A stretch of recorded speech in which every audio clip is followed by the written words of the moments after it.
नमस्कार। चलिए आज बात करते हैं मार्शल आइलैंड्स की। एक ऐसी जगह जिसकी कहानी जितनी खूबसूरत है उतनी ही हैरान करने वाली भी। ये कहानी है एक जन्नत की और साथ ही गहरे विरोधाभासों की। जरा एक ऐसी जगह की कल्पना कीजिए जो प्रशांत महासागर के बीचों बीच 1200 से ज्यादा द्वीपों और छोटे छोटे टापुओं से मिलकर बनी हो। जी हाँ, ये है मार्शल आइलैंड्स, एक बहुत ही विशाल और सुंदर द्वीप समूह। लेकिन इसी खूबसूरत तस्वीर का एक दूसरा बेहद चौंकाने वाला पहलू भी है। यही वो जगह है जहां एक दो नहीं बल्कि 67 परमाणु बमों के परीक्षण किए गए थे। जन्नत और तबाही का यही मेल इस पूरी कहानी के केंद्र में है। 67 ये सिर्फ एक नंबर नहीं है, ये एक पूरे देश और वहां के लोगों पर पड़े एक गहरे जख्म का प्रतीक है। तो चलिए जरा करीब से देखते हैं कि ये सब आखिर हुआ कैसे। तो बात है शीत युद्ध के दौर की। 1946 से 1958 के बीच अमेरिका ने इन द्वीपों को, खास तौर पर बिकिनी और एनेवटक एटोल को, अपने परमाणु परीक्षणों के लिए एक तरह से जमीन के तौर पर इस्तेमाल किया। अच्छा, इन परीक्षणों के असर को पूरी तरह समझने के लिए पहले मार्शल आइलैंड्स के भूगोल को समझना बहुत जरूरी है, क्योंकि यही भूगोल इसकी बेमिसाल खूबसूरती और इसके नाजुक होने की दोनों की वजह है। यहां एक बहुत बड़ा विरोधाभास देखने को मिलता है। देखिए, ये देश 7.5 लाख वर्ग मील से भी ज्यादा के समुद्री इलाके में फैला है, लेकिन इसकी कुल जमीन वो सिर्फ 70 वर्ग मील है। सोचिए, कितना विशाल सागर और कितनी छोटी सी जमीन। तो ये देश माइक्रोनेशिया का हिस्सा है, जो भूमध्य रेखा के ठीक उत्तर में पड़ता है। इसमें 29 एटॉल और 5 द्वीप हैं, जो असल में पानी के नीचे डूबे हुए ज्वालामुखियों के ऊपर बने हुए हैं। और ये बात तो और भी हैरान करने वाली है, इस पूरे देश की सबसे ऊंची जगह समुद्र तल से सिर्फ 33 फीट ऊपर है। सिर्फ 33 फीट। और यही वजह है कि समुद्र का जल स्तर बढ़ने से इस देश पर इतना ज्यादा खतरा मंडरा रहा है।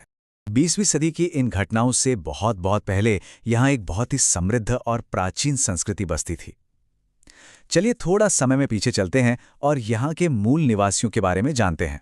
लगभग 2000 ईसा पूर्व माइक्रोनेशियन नाविक यहां बसने वाले पहले लोग थे। ये कमाल के समुद्री यात्री थे, जिन्होंने इन दूर दराज के द्वीपों पर सदियों तक एक कामयाब जिंदगी जी और अपनी एक बिल्कुल अलग जीवन शैली विकसित की। इनका समाज कबीलों में बटा हुआ था, जिनके मुखिया होते थे। उनकी जिंदगी मछली पकड़ने और खेती-बाड़ी पर चलती थी। इनकी कहानियां सुनाने की परंपरा बहुत मजबूत थी और ये लोग बुनाई के तो उस्ताद थे। और सबसे बड़ी बात, वो अपने द्वीपों और पर्यावरण की बहुत ज्यादा इज्जत करते थे। तो अब वापस 20वीं सदी में आते हैं। सवाल ये उठता है कि आखिर ये दूर दराज शांत द्वीप दुनिया की बड़ी ताकतों की भू राजनीति का मोहरा बना कैसे? इसका जवाब इतिहास के पन्नों में ही छिपा है। देखिए, प्राचीन काल के बाद 19वीं सदी में ये एक जर्मन कॉलोनी बना। पहले विश्व युद्ध के बाद इस पर जापान का शासन हो गया और फिर दूसरे विश्व युद्ध के बाद ये अमेरिका के तहत एक ट्रस्ट टेरिटरी बन गया और तभी यहां परमाणु परीक्षण हुए। आखिरकार 1986 में जाकर इसे स्वतंत्रता मिली। इन परीक्षणों की इंसानी कीमत बहुत बहुत भारी थी। सोचिए, पूरी की पूरी आबादी को उनके घरों से हटा दिया गया, जिससे उनका पूरा सामाजिक ताना बाना ही बिखर गया। और रेडियोधर्मी विकिरण से जो स्वास्थ्य समस्याएं पैदा हुईं, वो आज भी पीढ़ियों को परेशान कर रही हैं। और ये सब हमें आज के दौर में ले आता है, जहां मार्शल आइलैंड्स एक नहीं बल्कि दोहरे संकट का सामना कर रहा है।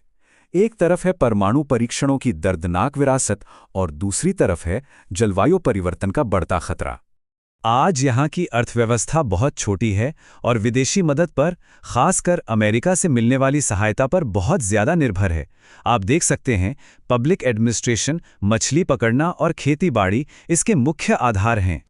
लेकिन इन सारी चुनौतियों के बावजूद मार्शली संस्कृति आज भी जिंदा है और इसकी एक खूबसूरत झलक उनके खाने में मिलती है। बारामुंडी कॉर्ड से लेकर मैकाडेमिया नट पाई तक, ये सारे व्यंजन इन द्वीपों की समृद्ध विरासत और मुश्किलों से लड़ने की उनकी हिम्मत को दिखाते हैं।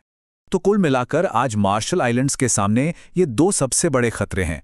एक तरफ परमाणु परीक्षणों का बचा हुआ विकिरण और स्वास्थ्य से जुड़ी परेशानियां, और दूसरी तरफ समुद्र के बढ़ते जलस्तर से इन नीचे बसे द्वीपों के अस्तित्व पर ही सवाल खड़ा हो गया है। और यही बात हमें आखिरी और सबसे मुश्किल सवाल पर लाकर छोड़ देती है कोई देश अपना भविष्य आखिर कैसे बना सकता है जब उसका अतीत रेडियो एक्टिव हो और उसकी जमीन ही धीरे धीरे आंखों के सामने से गायब हो रही हो।